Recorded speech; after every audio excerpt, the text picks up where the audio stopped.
दूसरा, मुनव्वर फारूकी। रिलीजन के बारे में आपके किसी भी तरह के विचार हों, पर हम जानते हैं कि हम ऐसी सेंसिटिव कंट्री में रहते हैं जहां धर्म लोगों को विश्वासी भी बनाता है और अंधविश्वासी भी बनाता है।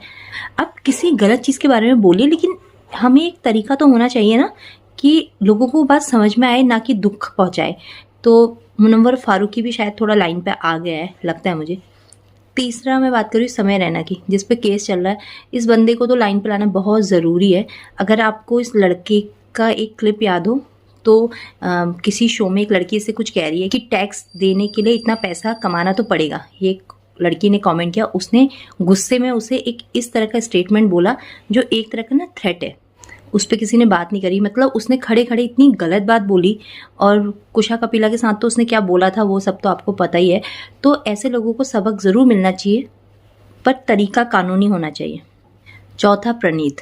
मुझे प्रणीत की समझ इतनी क्वेश्चनेबल लगती है कि वो ना किसी भी एक्टर को उठाता है और उसकी एक्टिंग स्किल के बारे में बात करता है। कभी कभी तो वो कुछ भी किसी को भी उठाता है, बस उसे लगता है कि मैं इसे ट्रोल करूंगा क्योंकि ये स्टार किड है, ये नया बच्चा है, तो मैं इसको बोलूंगा कुछ भी। तो मुझे उसकी ये बातें सुन के उसकी एक्टिंग की समझ में आती है कि उसकी कितनी छोटी समझ है एक्टिंग स्किल्स को लेकर किसी की। और वो किसी को भी उठाता है और उसको डिसरिस्पेक्ट करता है, हालांकि उसके साथ जो हुआ बहुत गलत हुआ।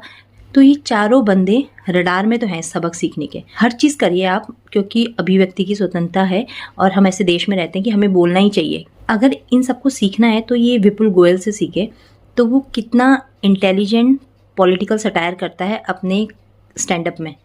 आप देखेंगे कि वो बीच बीच में ऐसी पंचलाइन मारेगा कि हम सब हैरान हो जाते हैं। और वो बहुत अच्छा और इंटेलिजेंट सटायर करता है, किसी पर्टिकुलर पर्सन के बारे में बात ना करके उसके द्वारा किए गए कामों के बारे में बात करता है। तो हमें ये समझना चाहिए कि अगर हम किसी को बेइज्जत करेंगे, उसको नीचा दिखाएंगे, उसके बारे में अंट-शंट बात करेंगे, तो कहीं ना कहीं उसके कॉन्सिक्वेंसेस हमें भुगतने ही पड़ेंगे। Violence, mob launching is not good, बिल्कुल गुड नहीं है। हम इसे बिल्कुल सपोर्ट नहीं करते हैं, बट कोई कानूनी तरीका ज़रूर होना चाहिए इन लोगों को सबक सिखाने के लिए, ताकि ये अपनी हदें ना भूलें।